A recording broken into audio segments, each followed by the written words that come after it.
Hello, and welcome to On the Marie Curie Couch, the podcast that aims to break down taboos and start open, honest conversations about death and dying. I'm Jason Davidson.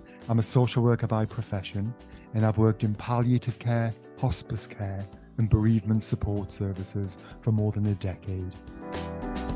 Each episode, we'll be speaking to a well-known guest to find out about how they feel about their own mortality and how their personal experience of bereavement has shaped the way they live their life. Today, I'm on the Marie Curie Couch with Camilla Kerslake. Camilla's a Brit-nominated singer, opera performer, and charity founder. She first found fame after being signed by Gary Barlow's record label at the age of 19. Since then, Camilla's performed on some of the world's largest stages and sung live for royals and world leaders. Camilla has trained in opera and is currently singing with the English National Opera. Alongside her husband, former England rugby captain Chris Robshaw, Camilla founded the Kerslake Robshaw Foundation to support the education of young people in both sports and music. Camilla and Chris have a young son called Wilding.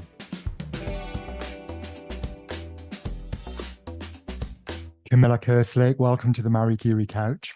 Well, hello. It's very comfortable. I like it here. Good. How are you? I'm good.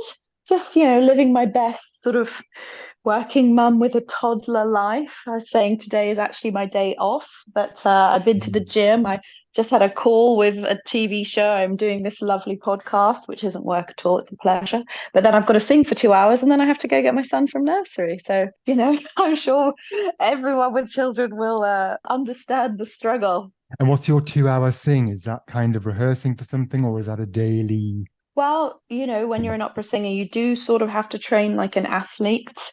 We actually have more lung capacity than an Olympic swimmer, or the same. I think it's pretty cool. But yeah, practice is just bread and butter, really. And I'm working on a new show with the English National Opera. We're doing Peter Grimes. So I've kind of been so immersed in that musical world, I've sort of let my practice for the other operas that I have coming up go. So it's almost like I have to catch up on, my day off. Well, a bit of a change of scene today, chatting to me and having this conversation. So one of the aims of this podcast is to encourage people to have conversations about death and dying.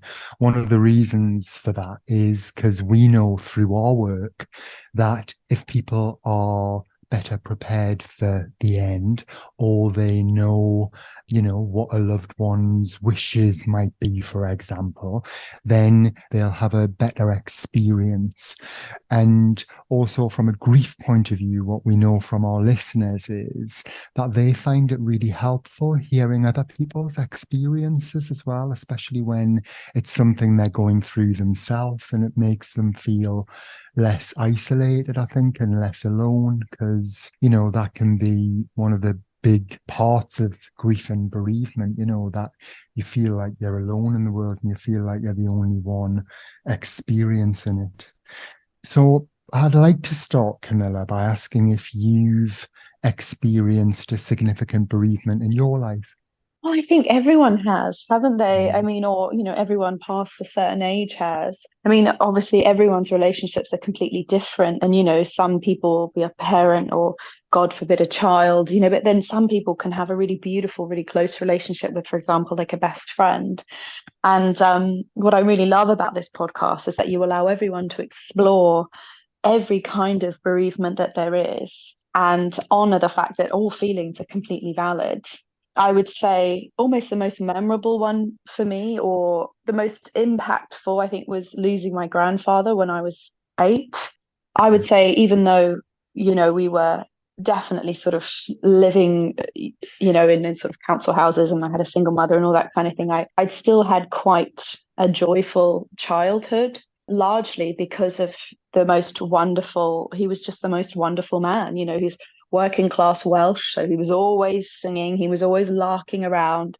I was his absolute pride and joy, and bless him, he really, really stepped up when it was just my mum and me, he enabled her to sort of go to night classes. He would pick me up after school. Of course, when you're a child, you don't know that. You just think your naughty grandpa's picking you up to buy you sweeties and, have sing songs and all that kind of stuff. But I remember when he passed, I think because 8, I think you're old enough to understand what's happened.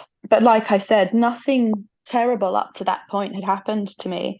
And I just remember feeling absolutely bereft, just so, so devastated. And, he was, like I said, a very wonderful, very kind, very gentle man. And my mother is very kind and very gentle.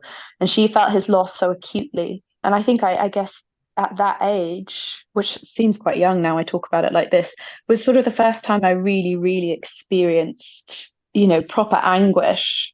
Mm. He was such a big part of my life. I wouldn't compare him to a father because obviously, I guess it would feel different if they were your actual father, but he was definitely my male role model up until that point. And, I did sort of spend a couple of days a week with him every week. And he was just so positive. He'd had a really tough life. He could have been a negative, horrible guy, but he wasn't. He just sort of spread light wherever he was. And he would have been born in the sort of 40s, but his best friend was a gay man, which is really unusual when you think about it for that generation. Mm. And he was quite sort of beloved. When he passed, he was found a couple of hours later, which when you think about it for sort of a single older man is very, very soon. And it was because his friends at the bowls club, who he always made laugh and he always had a smile and a song for, they were worried about him and they came to find him. And he was only 61, which is no age at all to go. No. I think at 8, I didn't understand that, when you're 8, you think sort of everyone over 30 is old. Yeah. But the older I get, the more I realize that, it would have been really great to have had him for another 20 years. But it definitely taught me a lot. And it was the catalyst for us moving back from New Zealand to the UK. So I guess for that, I am slightly grateful. But I think that was the first time I really, really felt bereavement in its, raw form. And can I ask, do you recall how you were told or who told you? I do. It was my mother. Right. And New Zealand's very isolated from other places. So you don't normally go on sort of holidays abroad, as it were. Not that we could have afforded to anyway. But so we were on a sort of little holiday, a couple of hours down the road in a little motel. And of course, this is before mobile phones. So the motel manager called and said, Miss Kerslake, you've got a phone call. And she wandered down and she came back. And I sort of had her in my line of sight the whole time, but I think I was playing somewhere. And she sat down on a chair and she just started silently weeping. And like I said, I'm from a very proud Welsh working class family. We don't really cry. And it was a real shock. It was the first time I'd sort of seen her cry. I didn't really know what to do. We were very, very close in the way that sort of single mothers and their children often are. And she'd got a sunburn the day before. So I just went over and I sat on her knee and I held her and I said, "Oh, mummy, is your sunburn hurting?" Because, that's your frame of reference when you're a child, isn't it? Yes, Physical of pain course. causes tears. And of course, that made her cry even harder in the same way that if my 2-year-old does something adorable, I'm off.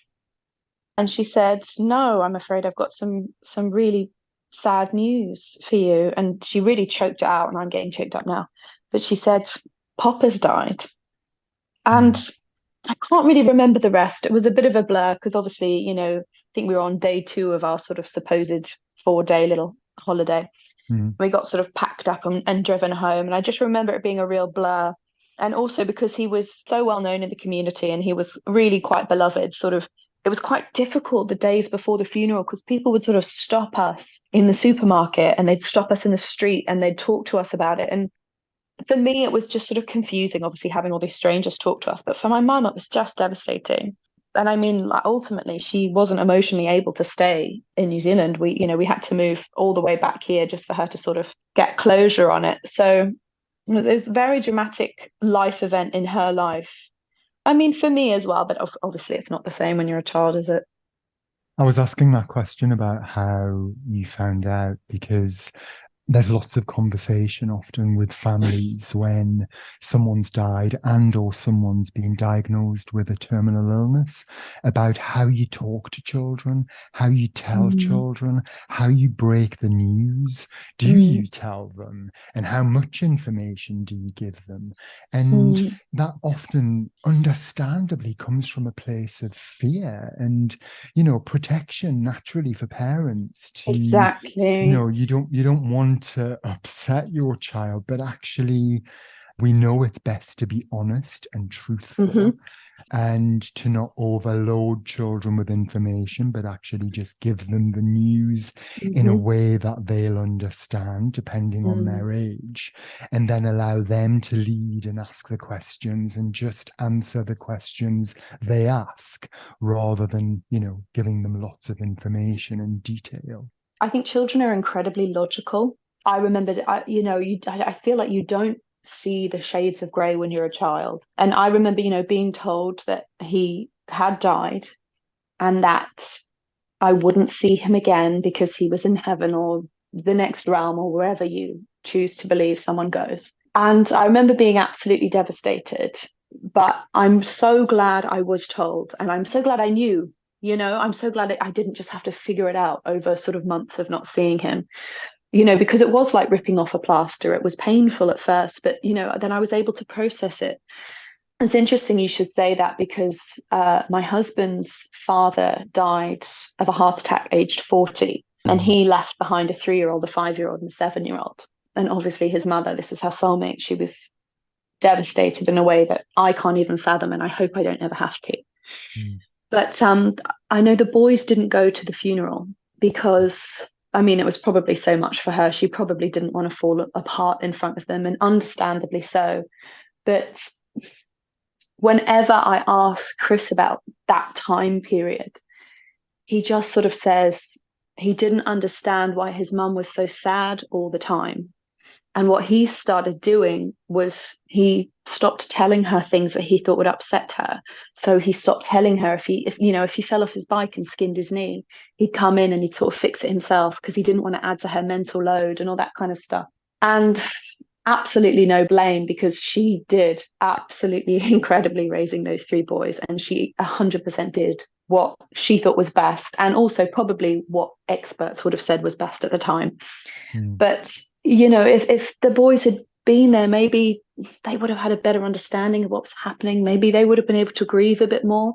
I know my husband, who went on to become a rugby player, he was so angry. He was so angry for such a long time that he'd lost this wonderful man who he idolized, and he couldn't understand why, and he didn't really understand why it had happened. And he wasn't at the funeral. He didn't get to see everyone grieving.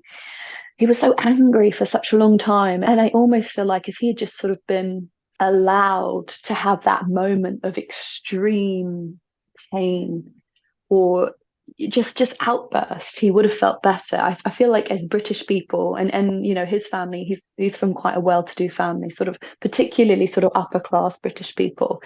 I think it is changing, but maybe don't express themselves as much as sort of people from other nations like Italy or something, for example, would. And in my personal experience, if you don't get it out, it's going to raise its head in another way, and maybe not in a positive way. I don't know. It's all my opinion, and I might be completely wrong, but I feel like if and when it happens with my son, I'll probably just try and tell him as gently as I can in a way someone his developmental age can understand.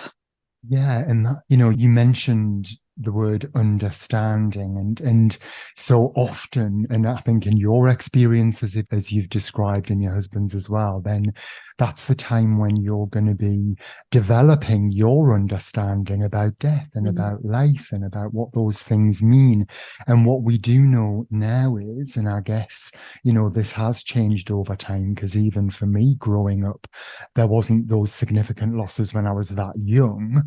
But, definitely, with kind of friends and peers and family members, then Mm, I knew that it was all about protecting children from it and not upsetting them. mm, But actually, things like a funeral, so those rituals around death, like funerals, mm, they're really helpful for developing that mm, basic understanding. Because mm, actually, what you can do is, you can say to a child, the body doesn't work anymore, the legs and the hands and the heart, and they can't eat anymore, or, depending on the child's age and what questions they're asking. But actually, it can be very abstract, confusing, and upsetting, the whole funeral, the coffin.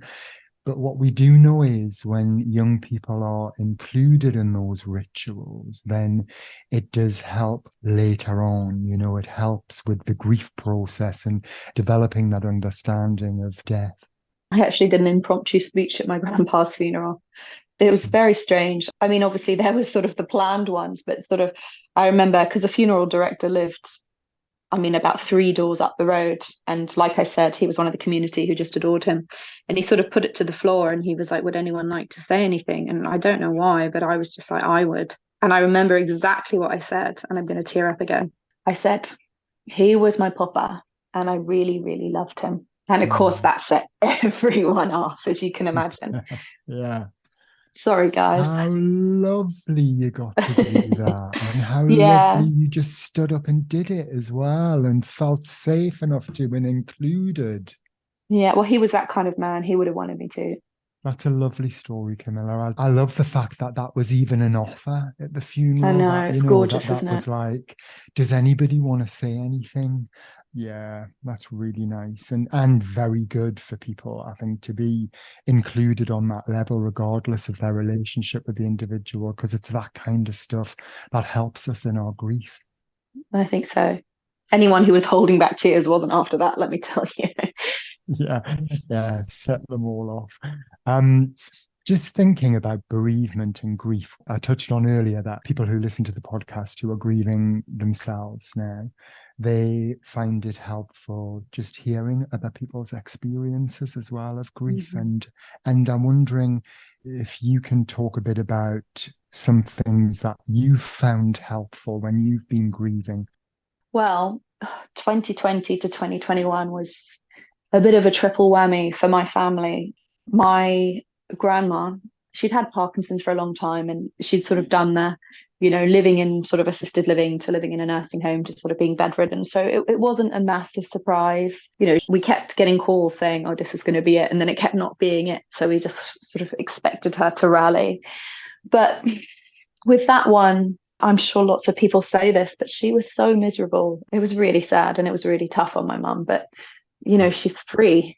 The thing is, she was still in New Zealand. So that for me is a very difficult part of living so far away from the bulk of my family is when people die, you don't get to say goodbye often. And I almost feel like, well, if I didn't get a chance to say goodbye, almost what's the point in flying for 35 hours or whatever it is just to go to a funeral and be sad. So, I mean, I'm very lucky. Obviously, now we have sort of live streams and Zooms and everything. So I definitely feel like I could be a part of it. But that was tricky. And then just after that, my very young, very fabulous Aunt Sibylla went and she had cancer, but she was given the all clear.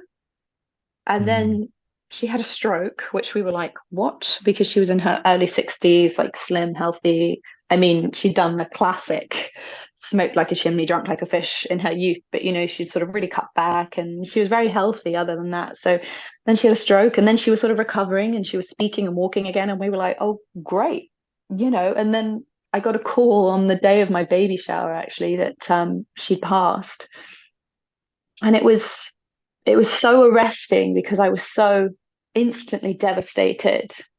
I just felt crushed just because we thought she was getting better, like she'd been given the all clear and then, she was recovering and it felt like a hammer to the chest kind of thing.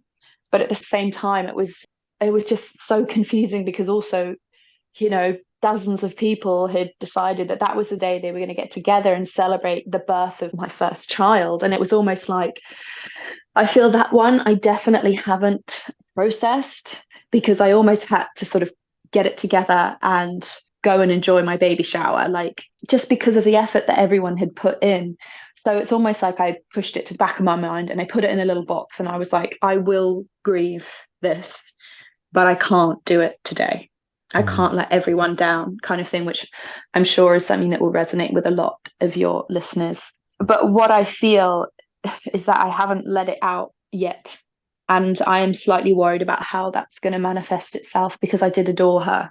But we'll see. I'll keep you updated with that one. And then, oh my goodness, it's just been a really tough sort of, was it just over a year? I think it was bang on a year, because my grandma died on my mum's birthday as well, which was super great.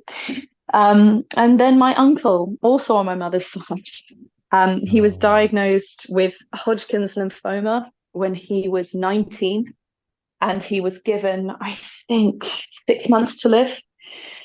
But flash forward 40 years, he's had Hodgkin's and non-Hodgkin's lymphoma, I think 8 times. And I think they finally figured out that they never really got rid of it. They just got it to an undetectable size and then it started growing again.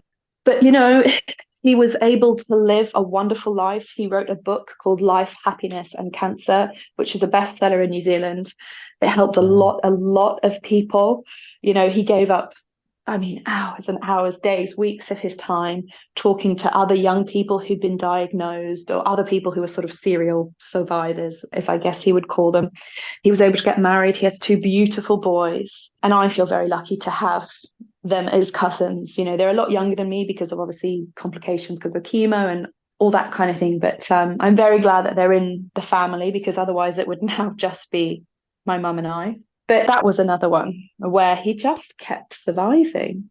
He just kept surviving. So when he passed, I didn't realize, but he'd gone into hospice sort of a day or two before, but again in New Zealand.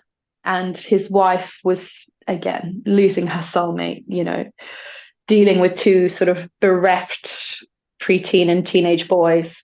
So we did find out, and thanks to, I'm sure, these angels who worked in the hospice, he was able to compose an email to my mother, a beautiful, beautiful email. I don't think he would have been able to speak at that point. So for her, it was a great, great comfort.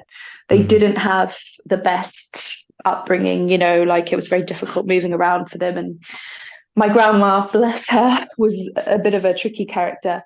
But I can't fathom people having that much kindness and patience in their heart to sit with a dying man and notate what he was saying. And I mean, I'm sure it would have been difficult to understand and all that kind of stuff, but to send it to his beloved sister who was half a world away. So I'm Mm. really grateful for him, but I definitely haven't processed all of that. It was almost like it just kept coming. Does that make sense? Yeah, there was So, so much so close yeah. together. So how can you even begin to process it when there's another one so soon after?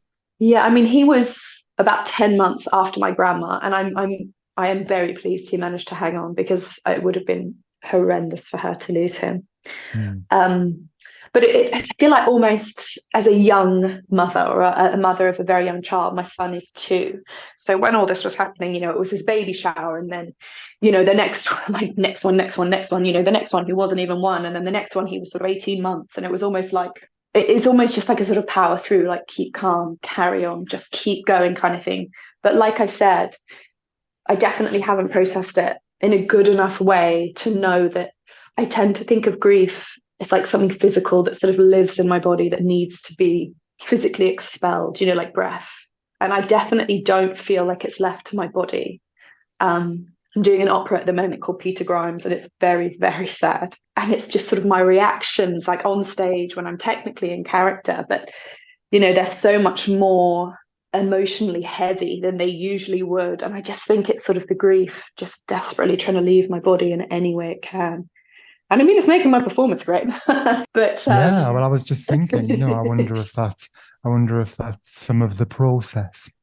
It almost Um, feels like a very safe way of it, to sort of not overwhelm me, to sort of let it go in teeny tiny parcels, in a safe way where I can't let it overwhelm me because I've got the next scene to do, if you know what I mean. But it's going to be interesting to see how the last sort of 18 months manifests. I hope it doesn't manifest in sort of a bad way, but we'll see. Maybe I should do sort of lots of sort of singing of spirituals and stuff that tends to do it.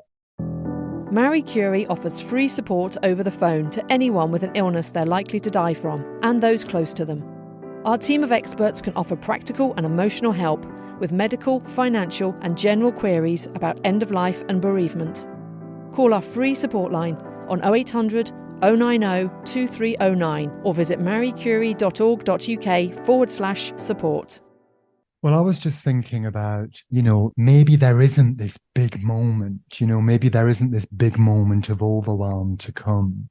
And I think there's some of the kind of grief process probably goes on in the background as well, and maybe manifests itself in other ways that we might be less aware of. But I think as you're describing, just being conscious of it and thinking about it. So, whilst at work and doing this play where there's lots of kind of, there's a need for you to be sad or kind of tap into that, whatever's within you, then they're opportunities, I think, as well, aren't they? To even just see them as opportunities, to use that, as you're saying, to kind of get some of it out. Do you know what I was also thinking when you were talking? You got me thinking about, what do you do when the person who's died lives thousands of miles away and you just can't get there? Some people can't get there, can't afford a flight. No, it's so expensive.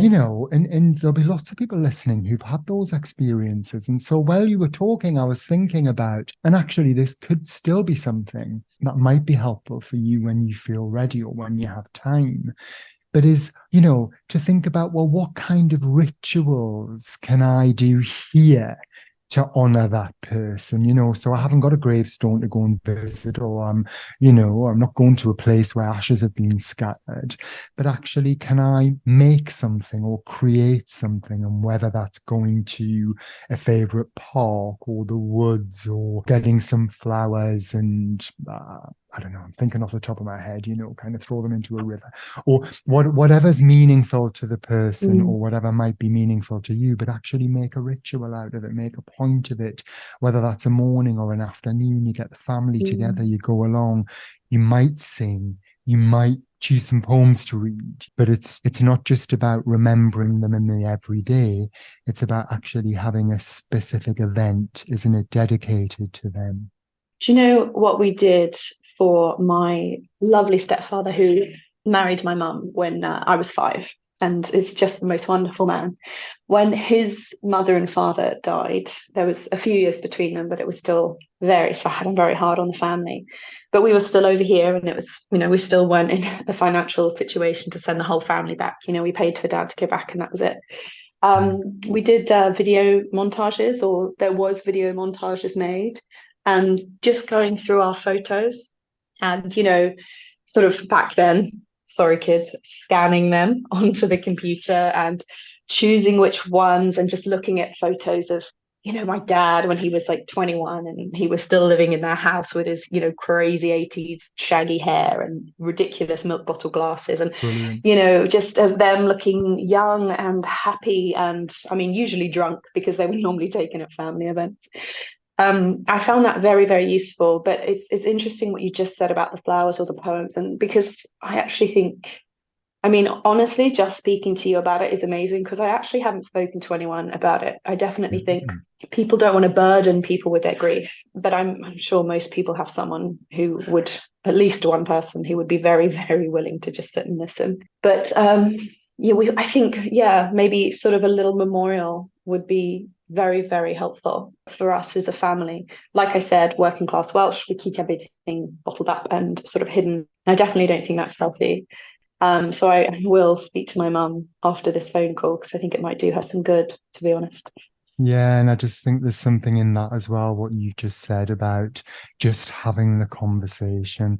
And so you can think, well, it might be a year on or it might be 18 months on, but actually have the conversation, set some time aside. And I think, with your mum, it's like as long as she's not in the supermarket when you call her, Yeah. it's about But kind of, let's talk about your family now, your sad dead family, yeah, while right you're at now. Morrison's. But it's about kind of choosing that time to do that when it feels right and it's nice. Camilla, can I ask what I always do in the podcast when somebody is talking about a loved one who's died? I ask if they're happy to tell me the person's name. And I know you started by talking about your grandfather, but you've mentioned a few other significant losses. And would you be happy even just to say their first names? Well, my grandfather was called Billy William. Mm. My tante Isabella, my auntie Sib, my uncle Phil, and Sylvia was my grandmother's name, which I think is a beautiful name. I agree. Thank you. I think there's something really powerful in saying people's names as well who died. I Yeah, mean, definitely. my parents had died, and I just kind of I mean, my dad died in 2017, my mum died in 2018, and I sort of course, I don't forget their names, No, but I don't say them. I don't say them very no, often. You stop saying them, and of course, when they're alive and when these people are around, then you say their names all the time. But yeah, then when they've died, we stop because there's no need to, and people stop no, asking, and then you stop yeah. storytelling. And as you're saying, I'm not going to kind of, well, I do sometimes randomly talk about my parents, but yeah, there's something really nice in saying their name as well and saying their names. So I that might be agree. something you can do with your mum as well. I definitely think as well. I'm not sure why. I'm not sure why. I'm not sure what it is about me, but I very often have people sort of tell me things, or sort of get quite deep about things that have happened to them or, traumatic events or all that kind of stuff. I have a lot of people come out to me as well. I'm not sure why. Mm. I was talking to a girl I'm doing this opera with who's, she's only in her 30s and she's recently lost her mum and she's obviously just devastated about it. And she said, and I do agree, she just said, so many people feel so awkward talking to you about it. They don't want to upset you, they don't want to kick things off. And I would just say, whenever someone talks to me about these things, I just listen. You know what I mean? If they want, I don't know, I'm quite emotionally strong, and I think that does come across. So maybe that's why. But I'm not so busy that I can't sit for 10 minutes and just listen to someone. And yeah, it's never the most comfortable conversation. And yeah, it brings up lots of emotions and all that kind of stuff. But if you're able, if you're in a position mentally where you think that it won't cost you anything, just listen. I really wish more people would and not be like, oh no, you'll be fine, because I find that selfish, trying to make everything okay all the time. You've got to let people sit in their feelings, because probably after about 5 or 10 minutes, they will be like, oh, anyway, and change the subject. But that would be my advice to maybe people listening who have someone who's just lost someone. Just listen. You don't need Mm. to offer advice or whatever or anything Yeah. unless they ask for it, in which case definitely do. And as soon as they change the subject and start making jokes, change the subject and start making jokes back. But just sit and just listen. And it doesn't matter if you just go over to watch the football or just be like, oh, I was just in the neighborhood and I've got these biscuits. Why don't I, you know what I mean? Mm. Mm. That would be what I would say, but that's just me personally. Yeah, yeah, no, they're great. They're great top tips, and I think that just listening, and following their lead, and as you say, if they break it and want to laugh and start to tell a joke, they've had enough, Yeah, then you laugh, at the go joke if to. it's a good one. So just changing tack slightly, what we know in our work is if people who certainly are diagnosed with a terminal illness, then we know that having some of these open conversations about what they want with regards to care. So, what they might want for the future planning, if you like, for that. And having some conversations even around practical things, so writing a will or writing down funeral wishes. We know that if those things are in place before somebody dies, then often that, is a better experience for those who are left behind. So thinking about planning for the future and some of those practical things, can I ask, do you ever think about your own death? I think you don't when you're in your 30s. Certainly after my son was born, all of a sudden everything changed. I started living a lot cleaner. I started sort of looking at biohacks and, I eat a lot better and all that kind of stuff because, and I'm sure everyone will agree, you want to live well for as long as you can for your children and for yourself. So we need to update our will to include our child, that's for sure. But I know, for example, when my Aunt Sibylla passed, because it was so sudden, because she was given the all clear, she hadn't put anything in place. She hadn't put my uncle on any of her bank accounts or her phone statements and I think he's still dealing with the bureaucracy of it to this day. And I just can't imagine on top of losing this woman, because they found each other so late. Well, not so late in life. They were both in their 40s. And I think we'd sort of written him off, just thinking he was going to be a bachelor forever. And they found each other and they were just gorgeous together. I can't even explain it. It was like from Germany to New Zealand, and they somehow managed to find each other. Wow. But it was just such a mess. And it's just such an ongoing mess for him. He'll never obviously move on, but it's almost like he's unable to move forward. He's a young man, like he wasn't even 60 when she died. He potentially has, sort of 30, 40 more years. And he didn't have access to the joint assets and the mortgage and all that kind of stuff. And it was so awful for him. And actually, after it happened, sort of my mum wrote down all of her passwords and my dad wrote down all of his passwords. And, my husband now has a Excel spreadsheet with all of his bits and bobs. So, I definitely think that is a horrible thing to have to encounter, but I'm very glad that I've done it.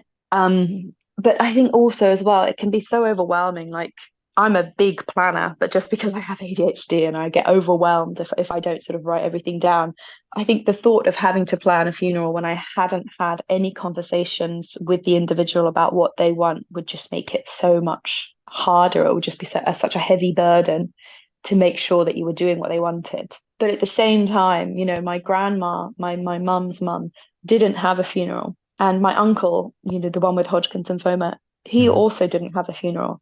And I almost feel like there's not a full stop for them, like what we were talking about earlier. There was sort of not a moment to sort of pin your grief to. There was not a day that, you sort of celebrated this person's life. And I personally have found that very, very hard. But at the same time, it was what they wanted. So we're honoring what they wanted. But I think personally for me, I would want my relatives to have a day, a place, something, like a tree or something they could just go and sit under, because I have felt a bit lost at sea, a bit unmoored, not having any of those things, if that makes sense. Like my mum's father has a bench, and he has a bench and we sit there and we look out and it's in New Zealand and it's beautiful and you look at the ocean and you watch the boats go by and it's stunning. And I don't have that for those two, and that's very difficult. And I know some people we get on this podcast and I have this conversation with them about whether they thought about their own death or any planning. And, sometimes some people will say, not going to plan anything. It's for those who are left behind to make those decisions, because it's what they want and what they're going to need and what's going to be best for them. But there's that, it depends what it is, because then of course I think with some of the more practical things like a will, you can get into lots of sticky stuff afterwards. And as you said, you just want to be able to spend that time to grieve and think about the person, and actually you've got enough to deal with without having to deal with finances and solicitors and legal stuff. Can I just ask about legacy? So is that something that's important to you, like how you'd like to be remembered? We have our charity, the Kerslake Robertshaw Foundation, which aims to empower young people through music and sport, whether they want a career in it or whether it's just to boost their overall happiness. And I would love it if by the time I'm, I don't know, 70, we'd had thousands and thousands of youngsters from humble beginnings through the charity to benefit it. I would love it if I went to the Royal Albert Hall and, oh, she's one of ours, oh, he's one of ours. That would be amazing for me personally. I just think, obviously, I started in one place in the council house and I've ended up in a completely another. And I just sort of feel like if you don't leave the world slightly better than you entered it, maybe you're not living in the correct way. And, it can be something as small as, my grandfather, who was just a wonderful, wonderful, kind man, and who raised my mother to be the same, who then, did her best with me. But, yeah, I mean, that more than sort of anything like massive and grandiose. Sounds like giving forward. That makes sense. With the charity and the Just sort of giving a step up, I like to think. Yeah. Just a little hand back down to sort of reach up and pull the next person into the light kind of thing. Yeah, no, that's lovely. That's really lovely. I've just got one last question, and that is, how has it been today being on the Marie Curie couch and having these conversations? Oh my goodness, it's been like a therapy session. I love it. Like I said, there's a lot that I don't feel like I've processed because I feel like the whole world was going through like a trauma in 2020 and all that kind of stuff. And then I had a son and all that kind of stuff. So yeah, I feel very emotionally opened, shall I say. And I'm definitely going to broach the subject of a potential memorial to my parents and just see what they say, because I know personally it would be very useful for me. And I'm sure it would be very useful for them as well. And in whatever shape that takes as well, isn't it? Because it might just be going and finding that tree to sit under, mightn't it? Mm-hmm. Yeah. Well, Camilla Kerslake, thank you so much for joining me on the Marie Curie couch today. Thank you for your generosity and openness and honesty. Lovely to meet you. Me too.